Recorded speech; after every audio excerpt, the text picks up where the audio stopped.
तब होगा जब आप हर दिन विचारों को सुने, विचार करें, फिर उनके लिए योजना बनाएं कि इसे मैं अपने जीवन में कैसे ढालूं। अब मैं आपको बताऊं, एक बहुत श्रद्धालु व्यक्ति थे।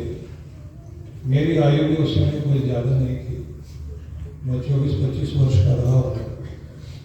और एक व्यक्ति सुनने के लिए आया करते थे। उन दिनों में पार्क में ऐसे प्रवचन करता था। मैं ये कोशिश करता था कि कुछ नए तरह के लोग आते सुने, क्योंकि मंदिर में जाएंगे तो वो एक खास तरह के लोग आते हैं जिनको 20 तरह के लोगों को सुना हुआ होता है, मानते किसी की नहीं, और ये बोलते हैं हमने तो बहुतों को सुना। तो मैं उन दिनों जो प्रवचन करता था तो एक सज्जन थे, उनका नाम था ईश्वर थे। वो दिल्ली में पंजाबी बाग में रहते थे, श्रद्धा बहुत थी उनकी। जो वो सुनते थे तो सुनने के बाद उन विचारों को डायरी में नोट किया, पास पूरी डायरी बनी होती। इसके बाद फिर वो कुछ प्रश्न लिखते देते थे कि मैं ये करना चाहता हूँ, इसके लिए मैं कैसे करूँ। तो फिर मैं उनको समय देता था कि आप ऐसे दिनचर्या करें। तो जैसे हमने बोला कि सही दशा बनाए रखने के लिए सही दिशा में काम करिए। और अगर आपकी जिंदगी में ज़्यादा व्यथा है, पीड़ा ज़्यादा है, तो उसका मतलब है कि ज़्यादा व्यवस्थित होने की जरूरत है, सिस्टमेटिक ढंग से चलने की जरूरत है। जितना आप व्यवस्थित होंगे उतनी व्यथा कम होती है, उससे पीड़ाओं से लड़ने की ताकत आ जाएगी, समस्याओं का ताला सुलझाने की चाबी मिलती है। तो जो सुनते थे वो नोट करते।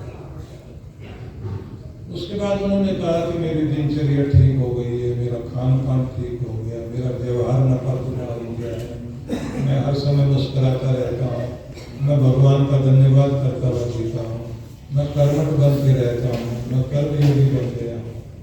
अब मुझे बताइए कि मैं कुछ साधना करना चाहता हूँ। तो मैंने उनसे कहा कि आपकी श्रद्धा किस चीज़ में? उन्होंने कहा मैं गायत्री पर श्रद्धा रखता हूँ। तो मैंने कहा ठीक है, जहाँ आपकी श्रद्धा है वहीं से आपको आगे बढ़ाने की चेष्टा करें।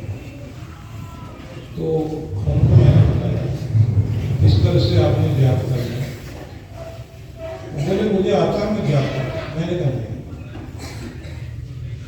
गायत्री मंत्र और गायत्री शक्ति है क्या? बोले आप बताइए। मैंने कहा जिस मंत्र को जपना चाहते हो और जिस शक्ति को पुकारना चाहते हो वो शक्ति ब्रह्मांड में है।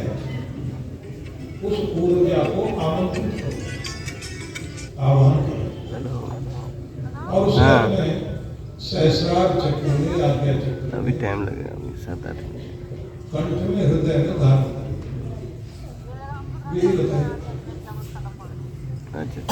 कैसे जप करना है, कैसे माला पकड़नी है, कैसे जो है अर्थ चिंतन करना है, कैसे सुबह उठते ही सूरज जब निकलेगा तो उस समय आपने क्या चीज करनी है, ये सब बताया।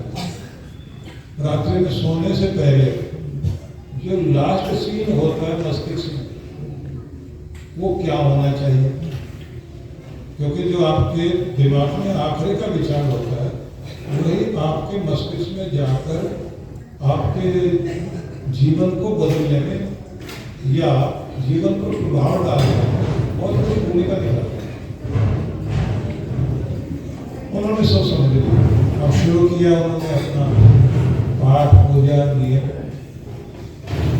सैर का नियम बनाया, खाने पीने का नियम बनाया, योगा, एक्सरसाइज, प्राणायाम, सब चीजें की।